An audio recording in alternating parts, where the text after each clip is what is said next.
Hello and welcome to my review for the Precinct. If you like what you see, please click and subscribe and ding that notification bell so you can be informed of all my other future reviews. The footage shown here is played on the PS5 from the beginning of the game and has no spoilers. Let's start with the overview. For a long time since I played the very first GTA game back in 1997, I've always been looking for games to suffice and scratch that itch, and I believe I may have found it here with the Precinct. A dark noir narrative driven game, except the twist this time is you are the law. Let's set the scene. It's 1983 in Averno City, a place full of life but rife with crime. You are Nick Cordell Jr., a new beat cop fresh out of the academy, trying to bring law and order and to dig deeper into how Nick's father, the chief of police, was killed and possibly seek justice for his untimely death. The game provides you with a brief tutorial of how the game functions. Then you step out into Averno City for the first time. Fallen Tree Games have done a fantastic job of capturing the 80s hustle and bustle vibe of the environment. That's full of life with people walking the streets in the dim neon lit seedy environment. Cars driving by, splashing water spray from the rain, just adding to the immersive environment I was already being drawn into.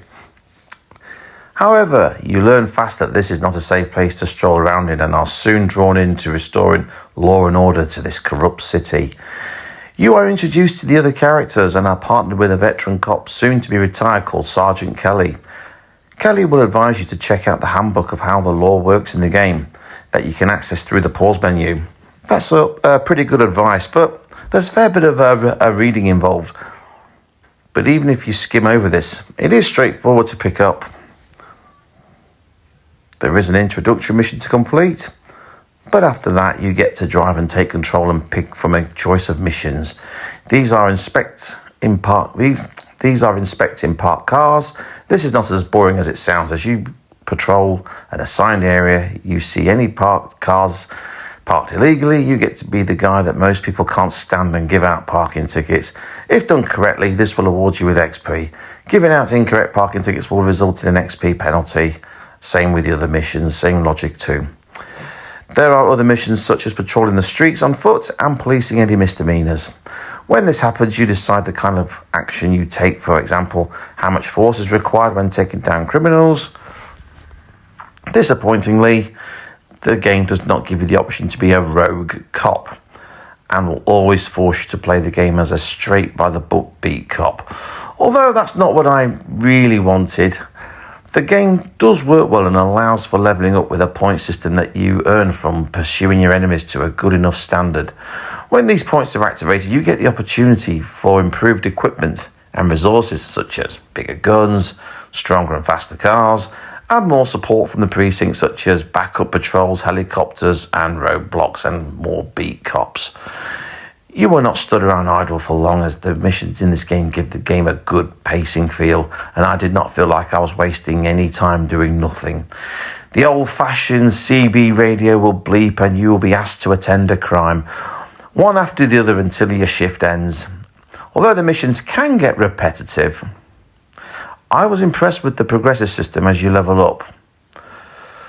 You are given opportunities to use better equipment and resources to tackle crime. This adds to the enjoyment for me, creativity and feel fresh to the game that I very much welcome.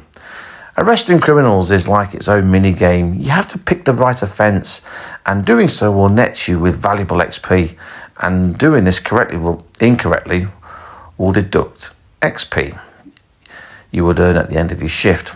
Although this can get repetitive, it's good to grind and build up that XP to improve your character as you progress through the game. So the end goal was always worth your time. How evidence and leveling up works. When patrolling the streets after certain crimes, you can collect contraband as evidence, and by doing so gains you points, getting you closer to taking down crime bosses. Completing arrests and tackling crime give you XP and gives you the opportunity to level up in 4 different areas. These are health, guns, additional resources and car upgrades. It's a simple basic system, but works well with the way the game operates and always feels satisfying getting more powerful, being a badass cop on the streets with stronger equipment and better resources at your disposal.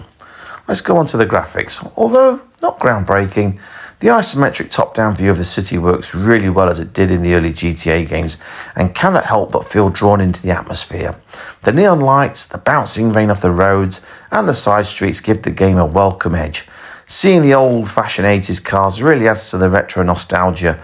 Fallen Tree Games have done a super job of bringing a 80s Miami Vice style city to life, and it's one of the elements that has kept me engaged playing this game from start to finish.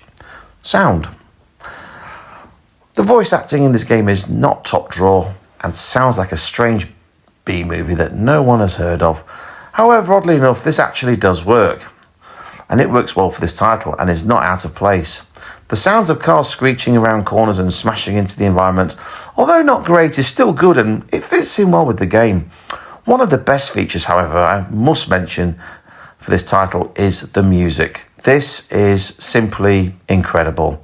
It reminded me in some ways of Blade Runner, but perfect for a retro style game.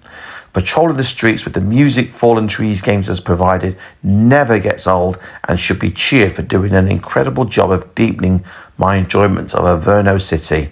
The music changed in accordance with the danger my character was in. This adds to the ambience and to my own enjoyment. Having bought the physical edition of the game, this came with the digital soundtrack that I am only too happy and proud to have in my personal collection. The wonderful melody of the music in this game is why the Precinct is punching above its weight and does so with their deliberate, unapologetic style. Moving on to the mechanics. Driving in the game works well. The cars move 80s style with the rear drive and skidding around corners just like in those old-fashioned cop movies, but does control nicely, and although difficult at times, I would not say unfair to the player. It's certainly fair and very, very challenging, but well worth your time. Cars in this game can have tyres blown out, can catch fire and can destroy objects in the surrounding environment. Moving on to the shooting. The shooting in this game was not terrible, although I was not impressed with it. When using deadly force to take down criminals, the aim is straightforward, either with the L2 or LT, depending on which console you're playing on. But the crosshair often starts way off target, and often it takes a few seconds to move to the correct place while being shot at by the gangs and criminals, and sometimes can get taken out before I even get my aim right. So, it could be improved, but not terrible.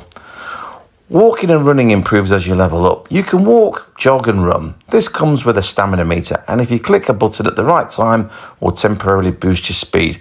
Useful when in a foot chase, bringing down criminals. I wouldn't say this is a game-changing mechanic and is not great, but is functional and works well enough. And it certainly doesn't impede my enjoyment of playing the game. For the most part of the game, there were no major bugs. However, there was one occasion when I got to the closing stages of the game, I was unable to go to the required marker to complete my shift and progress to the next point of the story. I wasted 15 minutes of gaming time before having to exit out of the menu and reload my previous save. I would say this is not a groundbreaking bug, but was frustrating, but overall did not ruin my journey throughout.